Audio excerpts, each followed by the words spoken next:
everyone to the Trinidad and Tobago Film Festival 2021. My name is Dania Wright, and thank you for joining us. This year, our full program is being screened online from September 22nd to the 28th, with our new media exhibition available online and in person at Granderson Lab, Belmont, this Friday, 24th, and Saturday, the 25th, at 6 p.m. to 8 p.m. Feel free to comment and ask any questions you have for the filmmakers, and we will try to answer them during the session. And of course, don't forget you can check out the films at eventlive.org/TTFF21. We would also like to thank our TTFF21 sponsors and partners. NGC is our signature sponsor this year, and we have leading sponsorship from Shell Trinidad and Tobago and Republic Bank Limited, as well as contributing and supporting sponsorship from and Sports and Culture Fund, respectively. All right, today, so with me, I have Suzannah Mirghani. Sorry. Hi. Somebody's mic is not muted, so you could mute your mic.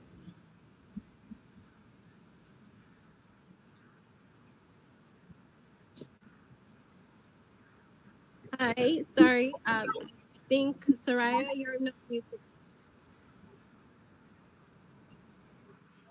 All right, thank you. All right, so to introduce today's filmmakers, we have Suzannah Mirghani of Alcit, Michelle Stephenson from the film Elena, Nicola Cross from the film Becky, and Nanda Felix and Nanda Felix, sorry, and Mariah Teixeira from Rafameia, or in English, RIFF-RAFF. So we're gonna get started today with some questions for Michelle. So let's so your story was prominent a few years ago. It was sort of all over the news. And it's something that has sort of disappeared from our psyche, talking about the Haitians who are being dispersed from Dominican Republic. Why do you think it's still an important story to continue telling and to continue to highlight? Well, a couple of things. One, the film really focuses mainly and the story on Dominicans of Haitian descent who've lost their citizenship. So, yes, it is a story of migration, but it's also a story about what does it mean to be a citizen and how does anti-Black racism work against the full human citizenship rights of our communities. And in this case, in the Dominican Republic. Actually, tomorrow is the 8th-year anniversary of the decision of the Supreme Court of the Dominican Republic in 2013, September 23rd, where they actually denationalized people, made their birth certificates null and void from one day to the next. And they made it retroactive to 1929, which is when the border was made official under US occupation. And so directly targeting Haitians. And so, well, fast forward 8 years, and what situation do we have today? We have migrants of Haitian descent that have basically fled circumstances that are all across our hemisphere. And now we have 20,000 Haitians at the border, at the Mexican-Texas border right now, who are being inhumanely treated as a result of anti-Black racism, but also anti-immigration, state-sanctioned, violations. And so for me as a storyteller from that island, I am originally from Haiti. My father's Haitian, my mother's Panamanian. I'm part of the Caribbean, roots. And so very important for me personally to highlight the story, and also as a migrant and a person of the diaspora, to understand how white supremacy works within the migratory space, especially when we're talking about our Latinx communities and countries where we often don't get a chance to talk about how it plays out on a very, very sort of fundamental and personal level. And so Elena really represents the struggle of women like her, but also the perseverance and the resilience and the dignity that women like Anela fight for their fundamental human rights. But there's also an artistry for me, which is really important because that's how we sort of connect with our audiences. Also, it's how we feel more fulfilled and nourished in terms of, as an artist, looking to work with and collaborate with people whose stories, can be shared. So she's very vocal, to say the least. And as you said, very perseverant. Um, one of the scenes that you have is her, arguing with other Black Dominicans about her right to be there. Um, what let's talk about that scene in particular where she says, I've been here, I've contributed to Dominican Republic just as much as other Dominicans. Why wouldn't I have the right there? And let's talk about the perspective of Black Dominicans in particular towards this issue. Well, you're going right into the heart of it in terms of who defines oneself as Black, right? In terms of even when we're looking at our own Latin American communities and the question of colorism, and in some ways, I like to see it as the flip side. Well, from that perspective, then I can talk about just the history part, right, in terms of the contribution. But one, the issue of how white supremacy plays out in our communities across the Caribbean, Latin America, Dominican Republic in particular, and Haiti is definitely part of that. We're looking at a pigmentocracy, right? And we're looking at sort of, for me, what is the opposite side of the coin of what we call the one drop rule in the United States. So in the United States, one drop of, African heritage, you are Black. In Latin America and on the island, it's the opposite, right? Any kind of whiteness that you can cling on to, you're going to cling on to. Whether it's hair, nose, mouth, whatever, you're going to cling on to make yourself feel superior to whoever is less. And in the case of the island, it's about Haiti and its connection to Africa, and how Dominican identity in very many ways is the antithesis of whatever is African, and at least an attempt to cling to that, right? And that's how you can have sort of an argument that exists between someone like Elena with someone who, I would certainly classify as Black, but who sees himself very different and superior to Elena and her community. The other aspect of this is the historical, right? It's, we do a lot of community engagement work with an organization called In Country Company that does work between Dominicans and Haitians and reconciling sort of from a cultural perspective.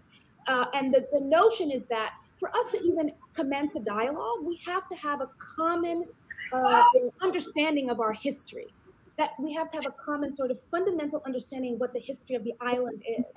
And there's fundamental mythology, propaganda that doesn't really, that is instilled from the moment that people enter kindergarten, right, in the Dominican Republic, to perpetuate these notions of white supremacy and this notion of what Haiti represents. When the flip side of it is that, in some ways, it is thanks to Haiti's liberation in 1804 that we can actually even have any claim of human rights or practice of human rights across this hemisphere, right? But we don't hear that because of things. And the same with the DR in terms of that relationship has been complicated, has been one of support and antagonism, but that there is sort of an elite sort of push to have a certain narrative. And I think that's where we as storytellers come in. As storytellers, it's so important to provide a counter narrative that can remain, that can stay, that can be a witness to certain stories and lived experiences that live sort of beyond us. Okay, thank you so much, Michelle. On the note of human rights, we're gonna switch over for a little bit to Nicola, and talk about Becky for a little bit. A very heavy film, I thought, in my opinion. I was just like, why? What? Because at first, I was trying to understand what she meant by being cut, and as the story unraveled, I was like, oh yeah, this still happens. So how did you come across this story? When I was working with an NGO called RIFF-RAFF in Kenya, doing some work for them on some films on anti-FGM for a campaign that they were doing. And I happened to be, at some point I was sharing an Airbnb and with Becky, and she heard me ranting on the phone to somebody in Trinidad about, a feminist in Trinidad. And one day Becky said to me, I have something to tell you. And I said, yes. And she said, well, I've been cut. So I said, okay. And then she said, and I got a new clitoris. And I was like, you know, that's a film, right? And she said, yes, that's why it took me a while to tell you. And that's where it started, really. Yeah. It's such one of the things I was thinking while watching your film is that it's such a difficult film to put visuals to. So I wanted you to talk us through your creative process about how you actually went through deciding, okay, how you would have laid out the film and how you decided to sort of find visuals for such a personal subject. Well, it's interesting. It took a long time to make for various reasons, but I think in the end that's partly why it worked, because I was interacting with Becky a lot of the time. Because when I make a film with a woman who's telling me her story, I'm very clear that it's her story. And how do I communicate? One, I have to understand. I have to get on the same page with her. And then to... Well, sorry, somebody just went and I lost my train of thought. So I start with the words. So I make the arc or the story with the words, and then I think what images to put on top. And actually with Becky, I was no longer in the country with her. So I was like, oh, I have to do this way. And so that's when I just sort of, I guess it's just feeling the story and how do I portray this in a way that is respectful. And I didn't want to have, I looked at lots of things and it's just like you see blood and there's guts and whatever else. And I was just like, I don't want to do that. That's not, and I also didn't feel I don't feel it's a sad story to me. It's just this. Well, it ended so amazing. It's about her resilience. And I'm like, why does everybody think it's such a sad joke? Right? Like I literally do not get that because I am so in awe of Becky and her character, that for me, that's the thing. And I guess that's what I wanted to, clearly I didn't succeed on that one. I didn't think about how it would be for someone in that situation to feel about their womanhood. That never actually occurred to me. That was such a beautiful thing to touch on, to explore, and almost to recognize that kind of yourself, not even for I mean, she wasn't reclaiming it for her husband, even though he was no longer in the picture. But it's a definite story for herself. You know what I mean? So so we're getting a question to explain FGM.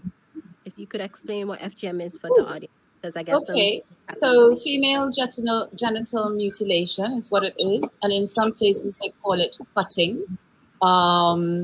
There's a politics in that in itself. So mutilation is a very sort of aggressive way of describing it, whereas cutting, very often people who are working with communities where cutting occurs.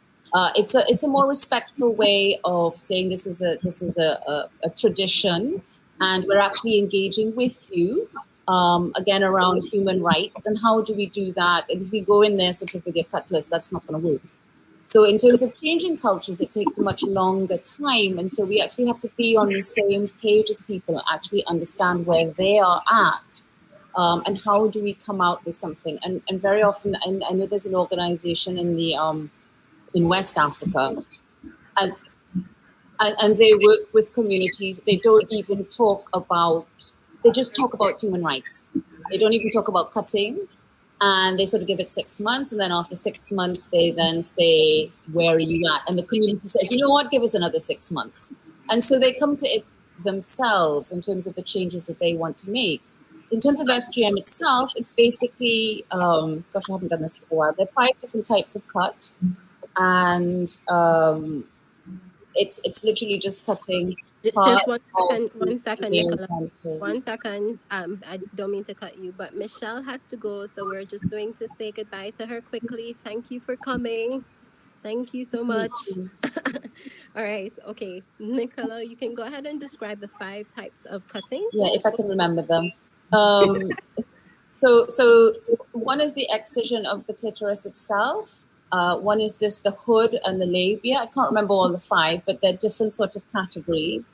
And then one is cutting everything off. There's also one where you actually, I think that's when you cut everything off and then you put a matchstick and then you turn the matchstick when it's healing so that there is a way for urine, for menses to come out. And then there's also the 5th category is also if piercings. So it's happening in the West, piercings, rings and stuff. So they're different categories. But what happens is in one situation, sometimes there's no, the implements for cutting are not sterilized. And so women die of bleeding or of infection. I mean, you're in the middle of nowhere, for example. There's not necessarily healthcare. Then you maybe cut. Yeah, then you're cut and then you're sewn up. And then on your wedding night, you are I don't even know what the word is. Yeah. And I've even seen something which is like a horn from a cow, and that's used on your wedding night. And you put the horn into the woman and a little bit, and then sort of opens, and then the man has a go, not yet, and then it's yeah. And then when you have a baby, you're uncut, and then after the baby, you're sewn up, and it's pretty distressing. And also, you can hear sometimes, depending on the type of cut, you can hear whether a woman has been cut. So you can't pretend, because Granny will be around the door listening to how you pee. And if you pee good, she knows that you haven't been cut, because it can, it's depending on how you've been cut, how much of you has been cut, your urine may leak out and just not come out fast enough. And so there are lots of infections as well. So. Oh, wow. Okay. Wow, that's a lot to swallow. Yeah. 200 million women across the planet have been cut. Wow, that's a very sobering number. So we're gonna just move to Suzannah. Suzannah, let's talk about your film "I'll Sit," which funnily enough talks about a child, Nafisa, getting married to someone that she's never met, who's coming from Qatar to get married. One of the things I wanted to talk to you about was that relationship between Sudan and Qatar, and why that was particularly important to include in this film. So I'm from Sudan, but in the late 80s, we had a military government that took over the country. So a few years later, my family left the country and they moved to Qatar. So my relationship to Qatar is as a person in diaspora. So I'm not from Qatar. I will never get citizenship in Qatar, but we moved from Sudan because at the time it was a very stressful situation in Sudan. This government was reducing women's rights on a daily basis. And so my entire family moved. So here is where I learned filmmaking. Here is where I went to take courses at the Doha Film Institute. And it's only by learning the craft in Qatar, I was able to get a grant and go back to Sudan for the first time in a very long time to make this film. So we had a revolution in 2017 and they ousted the government. And now there's a lot of enthusiasm, a lot of hope, a lot of mixed emotions. Things are still not settled, but my relationship to Sudan is now restored, and I am able to go back to make films as a filmmaker. Okay, let's talk about a quote I took from your film that I absolutely love. In the land of the blind, the one-eyed rules. Where does that come from, and what does that mean in the context of your film? I think this is quite a common. Kind of saying in Sudan. The old women. This is why I loved when Nicola said the granny listening at the door, because this is exactly the film where the granny rules the household. We have a very strong history of matriarchy in Sudan. So despite the fact that it's a very patriarchal country, and despite the fact that the government is 99% men or whatever. the grandmother especially would rule the household and rule the lives of women, especially in terms of who they can get married to, in terms of what they do, and in terms of circumcision as well. So it's usually the granny who makes that happen for the young girls. So in the land of the blind, the one I ruled is actually a version of a saying that I believe is quite common in a lot of cultures. But these old Sudanese women speak in riddles. You know, they have their own version of language, and anything she says always comes with this kind of poetic saying that is also a little bit mysterious. So you know what she's saying, but you don't know exactly what she's saying. Okay. We're just gonna move on a little bit before we wrap up to Nanda and Maria. Nanda, let's talk about your film is really about women navigating the space while trying to be safe still. So I wanted you to talk about that and that experience in Brazil. Nanda, you hear me? Hello. Yeah, Mhm. I hear you. Okay. First of all, I think I'm frozen yet. My Yes, you internet's not are. collaborating, but I hope my voice is being heard. So yeah, Rafameia talks about this character, Carmen. It all started with a true story, a story that Mariah told me that happened with her. A man went to deliver her washing machine, and suddenly she was alone at home and she felt threatened by him, and she felt really insecure because he was inside her house and she was alone, and we were talking about that, and the idea of the film started this way. Rafameia was filmed in 2018, 1 month after Bolsonaro was elected president of Brazil. So it was a really sad moment for us, and we were trying to process everything that was going to happen. And there's something in the film that dialogues with this sensation, this crisis that we were feeling already. There's something important that I always like to talk about, because we see in Rafameia this struggle of being a woman and dealing with a woman's body in the cities, in the streets, and how to be safe. But it's also about a class struggle, and how the character is not always right, and she doesn't see, and she can't see other bodies that are different from her body. She is a white woman in Brazil, and she doesn't feel that she has to be polite, or she has to look at the delivery man's eyes as he didn't exist or something like that. And there's also a very important thing about the film that we wanted to talk about. There's nobody that is right on the film. We don't have like, oh, she's doing everything right and look what happens to her, poor woman. Yes, she suffers lots of violence, but she's also dealing and doing things. Her body is also violent. That's something that we wanted to talk about as well. So before we go, I just wanted you to talk a little bit about the last scene with the little girl at the end of the film, and why you thought that was important to include as well. Okay, that was also a true story that happened with a friend of mine when I was writing the script, and it was really difficult for me to listen to that situation and try to imagine what was happening there.